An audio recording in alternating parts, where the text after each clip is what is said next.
Orang yang terpilih mendapatkan kesempatan fasilitas untuk mengikuti pelatihan. Ini bagian dari pembekalan Anda untuk hidup di masa yang akan datang. Karena ada hal-hal yang tidak bisa Anda temukan di kelas, yang akan memberikan materi orang-orang yang sudah punya pengalaman. Oleh karena itu banyak sharing nanti, sharing pengalaman. Setelah saya, kemudian Pak Rektor, dan Wakil Rektor 3. Nah itu pentolan-pentolan kabel. Bersyukurlah kesempatan langka yang tidak banyak Anda temukan. Yang ini tadi saya masuk kelas dulu. Di mana Bilqis? Mana Bilqis? Bilqis nggak masuk. Oh sorry, Dinar. Bilqis. Oh masuk. Kok namanya Bilqis yang saya ingat ya, Dinar. Kemudian satu lagi Yeni, ya Yeni Rahman.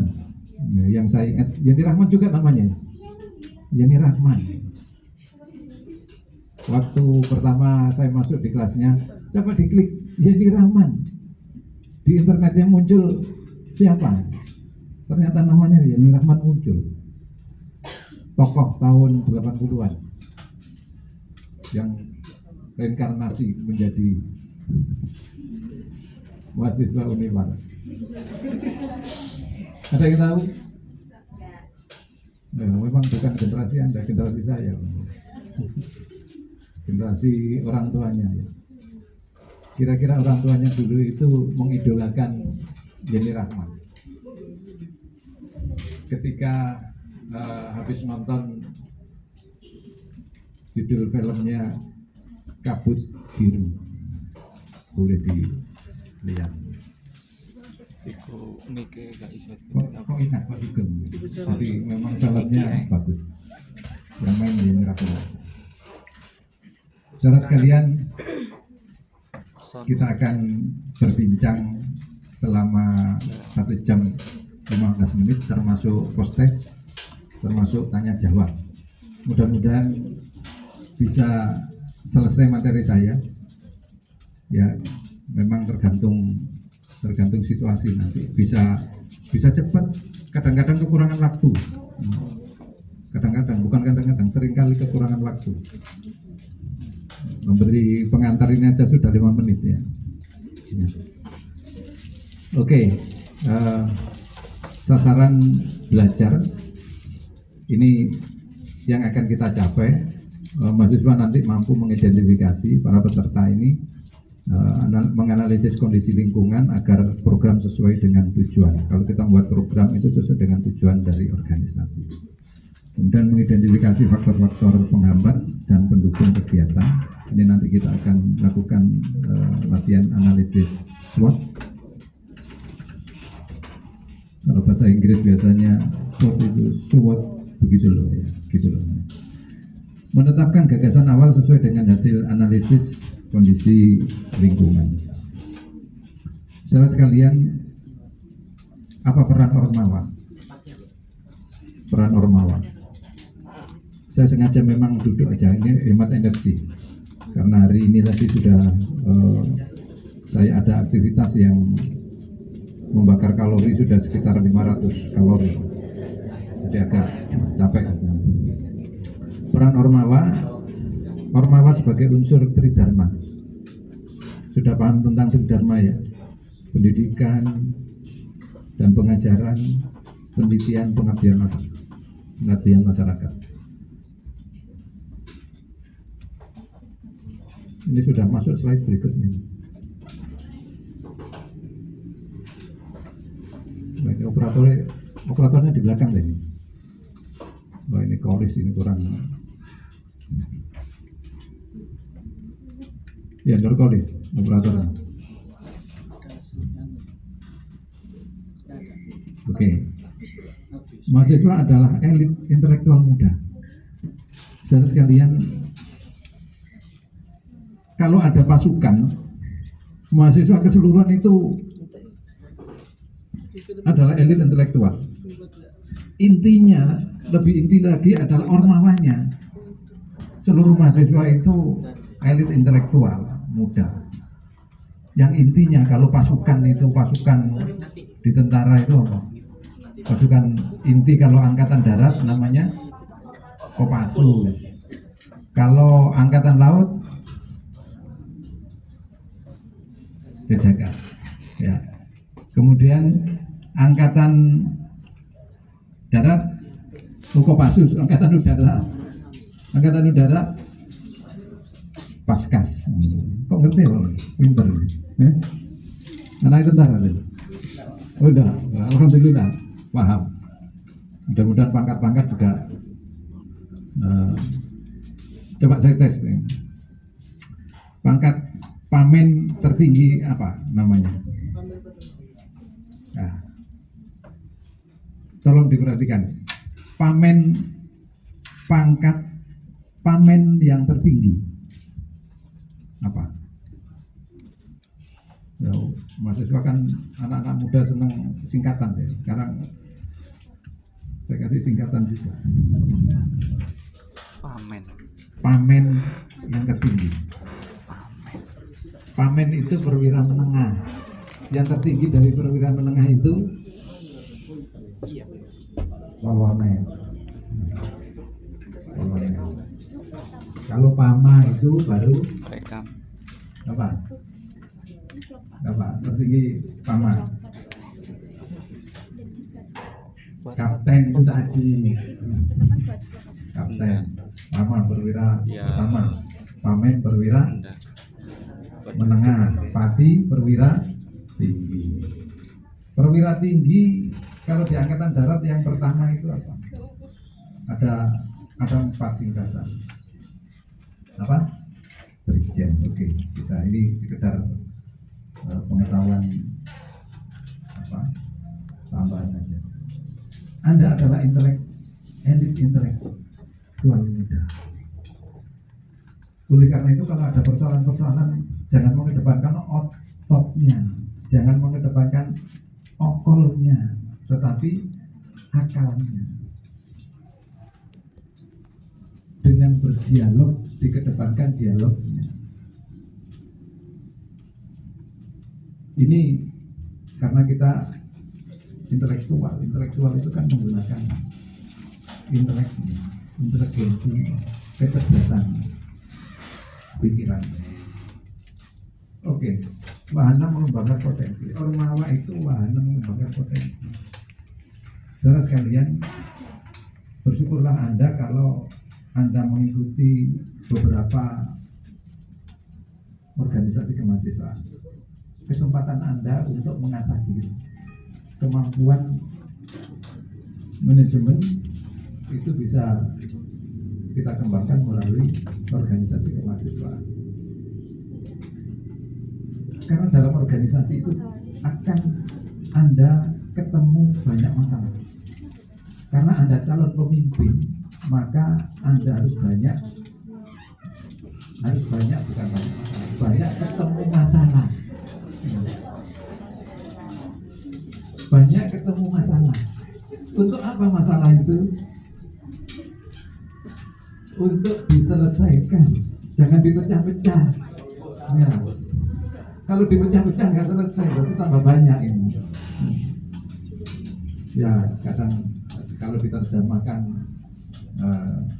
problem solving itu memecahkan masalah. Maksudnya diselesaikan, masalah itu diselesaikan. Jangan lari dari masalah. Nah, jangan lari dari masalah. Kalau ada masalah dihadapi untuk diselesaikan.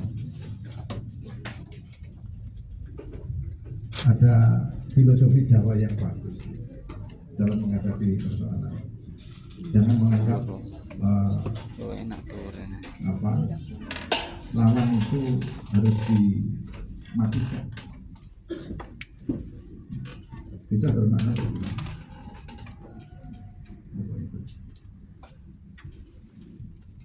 biar nggak perlu gitu lah. Nggak perlu operator. Ini termasuk AI untuk menghilangkan peran operator. Mengembangkan potensi tadi, bahwa kita akan ketemu masalah, banyak ketemu masalah harus dihadapi, harus diselesaikan. Masalah itu kalau terkait dengan manusia, ada istilah begini dalam jalan: meluruk tanpa bolong, menang tanpa ngasoraki. Siapa yang bisa menerjemahkan? Meluruk tanpa bolong, menang tanpa ngasoraki.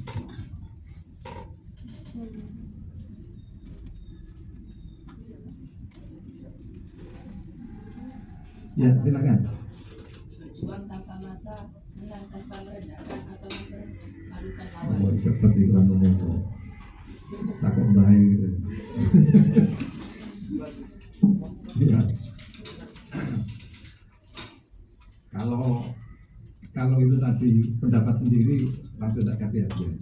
Karena itu pengertian yang ada di Google. Jadi meluruk tanpa bodoh. Meluruk itu artinya apa? Berjuang tanpa masa. Bukan, bahasa Jawa meluruk itu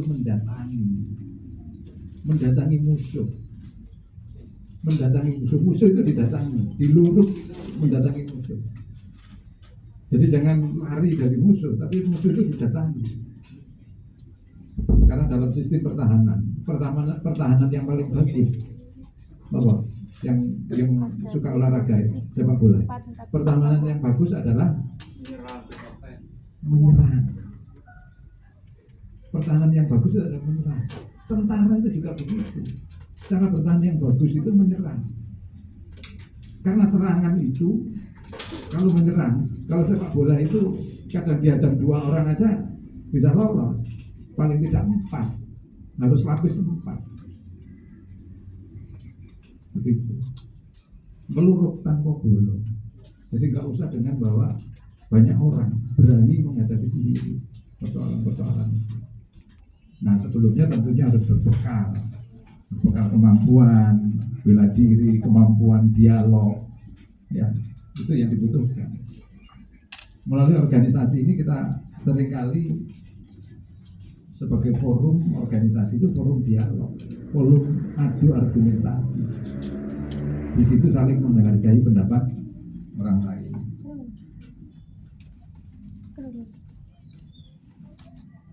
Meluruk tanpa bolong, menang tanpa ngasoraki, menang tanpa merendahkan, tanpa menjatuhkan martabat orang lain. Jadi gitu, kita nggak usah mempermalukan orang, jangan membuat sakit hati orang, jangan membuat orang lain menjadi musuh kita karena ucapan, karena sikap kita. Tidak perlu musuh itu, karena tidak penting sekarang permusuhan. Yang penting adalah kolaborasi. Bagaimana kita bekerja sama dengan pihak, bahkan pihak musuh pun harus, kalau tidak mengatakan musuh yang berbeda pendapat, jangan kemudian beda pendapat dianggap sebagai musuh. Banyak video saya mau 500. Terus kalian, peran besar mahasiswa menuntut prasyarat kepekaan sosial, sikap kritis. Mahasiswa sebagai intelektual harus kritis, objektif, dan komitmen kebangsaan yang penting. Sekarang tahun politik, ya, persatuan dan kesatuan. NKRI harga mati. Jangan mau dipecah belah. Kalau ada info-info yang berkembang di Instagram, cek kebenarannya. Jika kita tidak hanyut dalam situasi kelompok-kelompok yang berseberangan, kita harus cerdas untuk menerima informasi-informasi yang terbuka, menerima informasi dan diolah secara sadar. Jadi informasi jangan ditelan mentah-mentah, harus dicerna dulu isunya.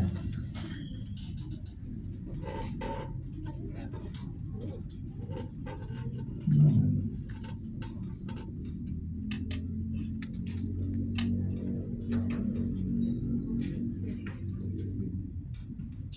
sekalian, keterampilan meraih sukses bagi mahasiswa. Bagaimana kita bisa meraih sukses? Paling tidak ada 3 keterampilan. Ada keterampilan belajar, keterampilan berpikir, keterampilan hidup. Belajar bagaimana belajar, yang kadang-kadang mahasiswa itu tidak bisa belajar. Ada cara-cara belajar itu di materi pembelajaran. Pemetaan pikiran, kemampuan membaca, memacu belajar kontekstual.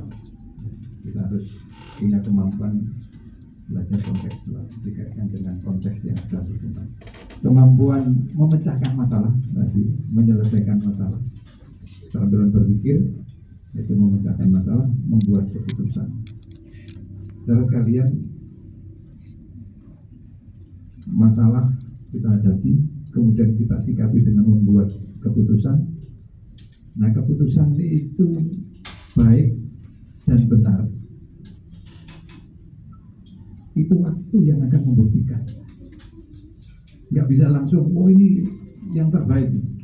Yang terbaik kalau memutuskan. Tapi hasilnya bagus atau tidak bagus, itu waktu yang akan membuktikan. Oleh karena itu hati-hati dalam membuat keputusan. Ketika kita menjadi pemimpin, salah satunya yang paling berat dan kelak akan diminta pertanggungjawaban adalah membuat keputusan. Karena itu akan berisiko terhadap nasib banyak orang. Keputusan kita itu menyangkut nasib banyak orang. Nanti kalau dihisap itu yang ditanya sebagai pemimpin. Jadi nggak enak-enak. Jadi pemimpin itu yang harus disiapkan mental. Kalau prestasi biasa, tapi kalau salah dihujat. Nah itu siap dihujat itu. Mental harus kuat. Keterampilan hidup, manajemen diri. Bagaimana kita mengatur diri sendiri. Jangan mengatur orang lain kalau sebelum kita mampu mengatur diri sendiri. Visi, memiliki visi, punya kemampuan beradaptasi. Dalam situasi apapun kita harus mampu beradaptasi. Dengan bekal intelektual muda tadi, itu harus beradaptasi. Komunikasi, kemampuan komunikasi. Sebagian besar waktu yang dimiliki oleh pemimpin itu adalah komunikasi. Bagaimana kita tahu, ku tahu yang kau mau, itu harus dengan berkomunikasi. Kalau tidak ada komunikasi, tentunya kita tidak tahu yang dimaui oleh anggota organisasi. Manajemen konflik, kita harus memahami tentang konflik. Setiap 2 orang atau lebih berkumpul, itu pasti ada konflik, ada persepsi yang beda, ada kepentingan yang beda, ada pandangan yang beda.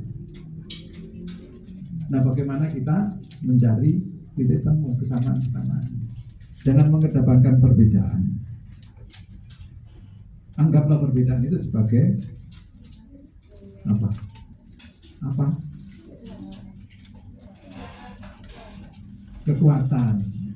Kekuatan yang saling melengkapi. Kalau tidak ada di A, ada di B, saling melengkapi.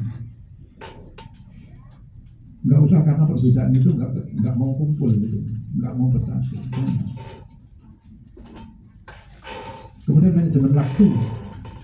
Nah, saudara sekalian, salah satu orang sukses itu adalah bagaimana kita bisa memanfaatkan waktu. Allah menyediakan waktu yang sama ya. Saya 24 jam, Anda juga 24 jam. Bill Gates juga 24 jam, sama ya. Jack Ma sama.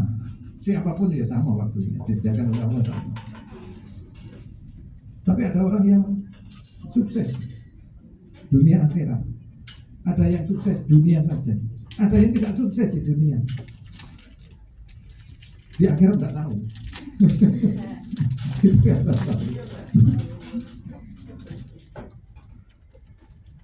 Itu tergantung waktu.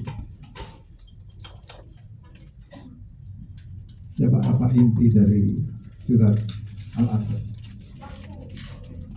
Demi waktu, demi waktu.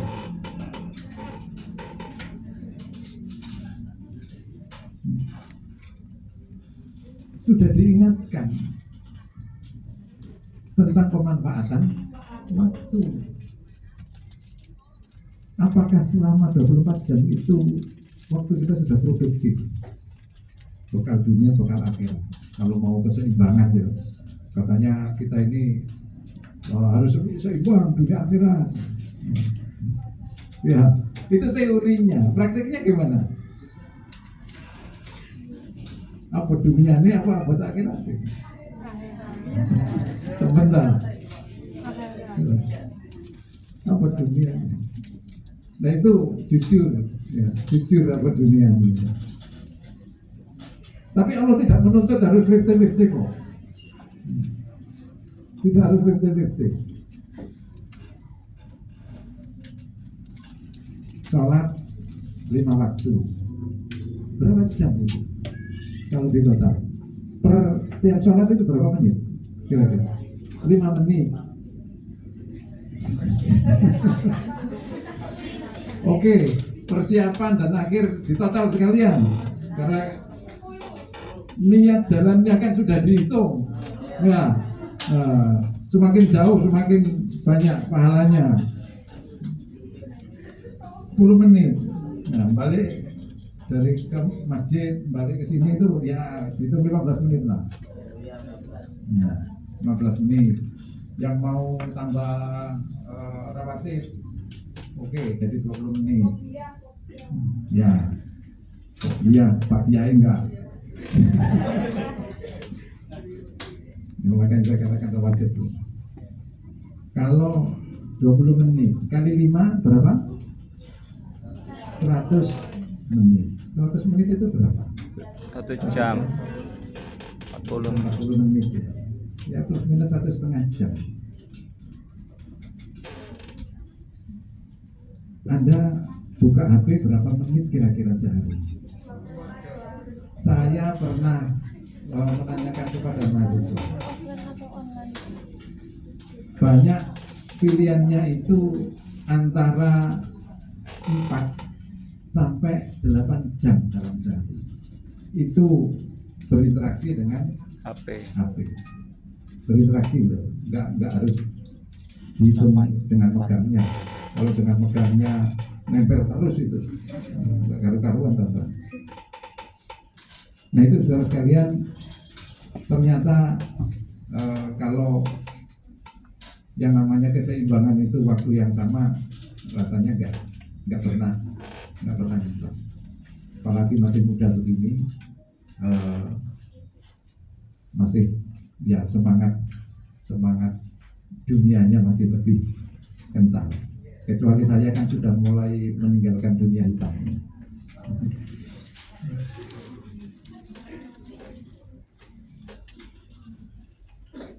Oke. Anakuling. Apa anakuling? Analisis kondisi lingkungan dan gaspol, bukan gaspol ini ya. Gaspol. Gagasan awal adalah bagian dari perencanaan. Memandang ke depan berdasarkan tolak situasi dan kondisi sekarang. Existingnya kita. Kita harus tahu kondisi objektif kita itu seperti apa saat ini. Kondisi kita sehat atau sakit? Kita punya apa? Ya. Situasi dan kondisi kita sekarang. Untuk bekal melihat apa yang harus kita lakukan ke depan. Kenali apa yang terjadi dengan organisasi Anda. Apakah sudah sesuai harapan? Organisasi kita, Ormawa, apakah sudah sesuai dengan harapan anggota? Apakah aspirasi anggota itu sudah terwujud? Nggak usah dijawab dalam hati ya. Kalau belum sesuai harapan, nah maka cari akar masalahnya. Apa masalahnya? Yang nampak itu bukan masalah, itu namanya gejala. Yang nampak dengan yang kita dengar, yang kita lihat, itu adalah gejala. Bukan akar masalahnya. Misalnya mahasiswa terlambat, itu masalah? Bukan. Itu gejala. Pernah ada video seorang guru seringkali mukuli siswanya SD, ya, gara-gara terlambat masuk sekolah. Begitu melihat siswanya yang terlambat itu, ternyata setiap hari harus mengantar ibunya ke panti jompo menggunakan kursi roda yang harus lari-lari. Tapi sampai di sekolah, gurunya langsung memarahi, kemudian memukul. Begitu tahu situasi seperti itu, nah gurunya menyadari bahwa masalahnya itu karena ngurus orang tua, sehingga gurunya harus minta maaf. Bagaimana cara minta maafnya? Ya, secara visual bisa kita lihat cara meminta maafnya. Penggaris yang biasanya digunakan untuk memukul diberikan kepada muridnya, ganti suruh memukul gurunya. Ya, itu cara meminta maaf yang keluar dari lubuk hati yang paling dalam. Kemudian saudara sekalian, kalau organisasi sudah sesuai dengan harapan, maka pertahankan dan kembangkan. Di situ kalau organisasi sudah bagus, nah kesempatan Anda untuk mencari ide-ide kreatif. Ide-ide kreatif adalah yang dimaksud dengan nanti gagasan. Saudara sekalian, ketika Anda ketemu masalah tadi, lakukan analisis kondisi lingkungan. Cari gagasan yang sesuai untuk menyelesaikan masalah, untuk solusi. Nah, di retest tadi ada hakikat masalah ya. Kira-kira benar atau belum ya jawabannya? Hakikat masalah adalah gap atau kesenjangan atau perbedaan antara seharusnya dengan senyatanya. Harusnya B jawabannya, tapi kenyataannya yang benar C. Antara harapan dengan realisasi, harapan saya bisa menjawab semua, tapi realisasinya tidak semuanya benar. Keinginan dengan kenyataan, target dan realisasi atau yang tidak saya.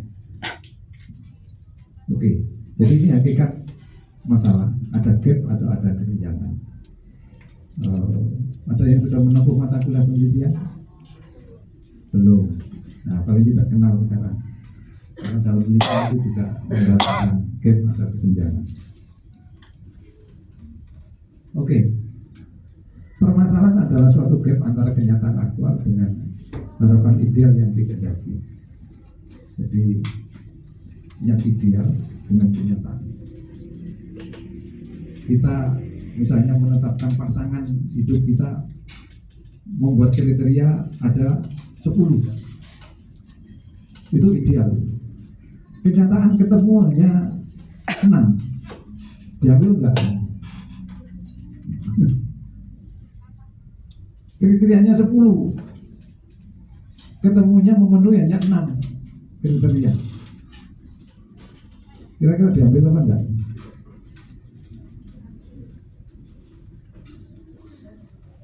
Diambil. Saudara sekalian, ada kisah yang disampaikan oleh Khalil Gibran, seorang guru pada muridnya, bagaimana kita membuat keputusan yang terbaik. Caranya silakan pergi di taman ini,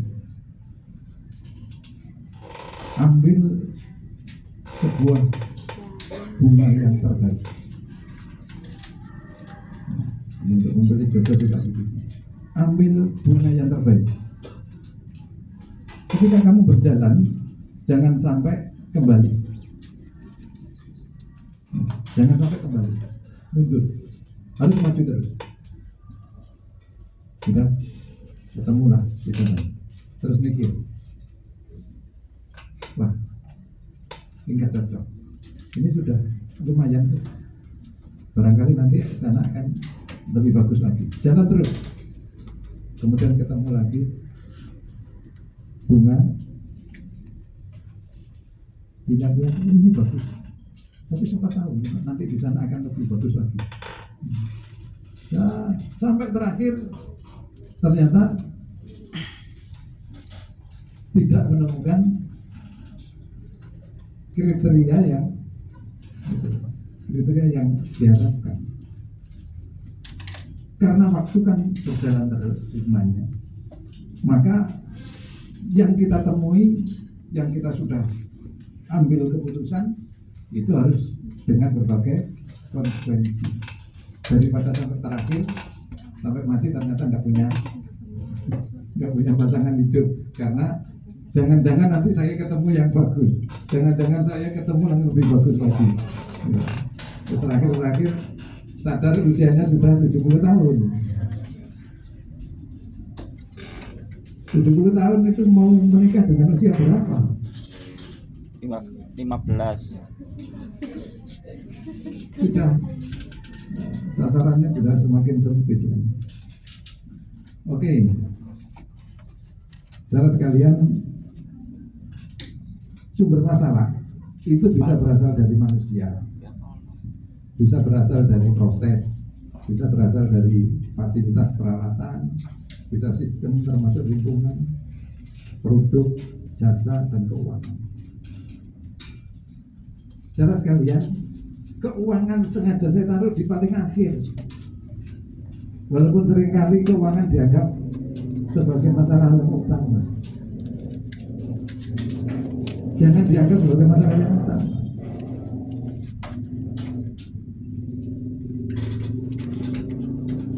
Sebetulnya yang paling berharga itu apa? Manusianya. Kalau manusia lebih disempitkan lagi, apanya dari manusia? Apanya? Pikirannya, ide-idenya itu yang paling mahal. Kalau mau menjual organ-organ ya memang mahal.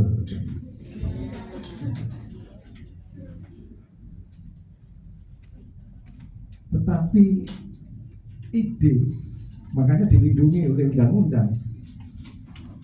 Ada undang-undang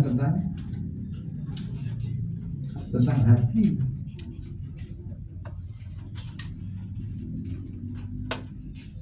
Hak karya intelektual itu dilindungi karena mahal ide. Terus kemudian contoh yang sederhana, tempe itu produk asli mana? Indonesia, dengan berbagai macam variasi. Ada sekitar 20 macam variasi tempe. Tapi sebagian besar yang punya lisensi itu siapa? Jepang. Jadi tempenya orang Indonesia yang milik orang Jepang, bahkan sebagian dari Amerika. Pintar caranya. Orang Indonesia diajak ke sana untuk membuat tempe. Setelah itu dipatenkan. Kita kehilangan akhirnya. Nah, sama dengan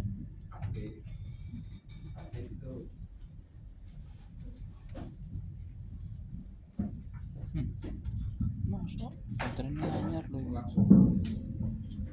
Batik itu kita mengakui bahwa itu kreativitas orang Indonesia. Nah, pernah rebutan dengan Malaysia, termasuk reog, ya, rendang. Kenapa kok rebutan dengan orang Malaysia? Karena nggak cepat-cepat kita. Karena sebagian orang Indonesia itu ada tinggal di Malaysia. Orang pindah ke sana dengan membawa budaya, ya berkembang di sana, yang akhirnya Israel. Tapi memang rada nakal itu, karena kita orang Indonesia ngomong Malaysia itu nakal ya. Karena dalam kondisi yang merdeka kita, ternyata wilayah kita ada yang dicuil, ada 2 pulau yang diambil.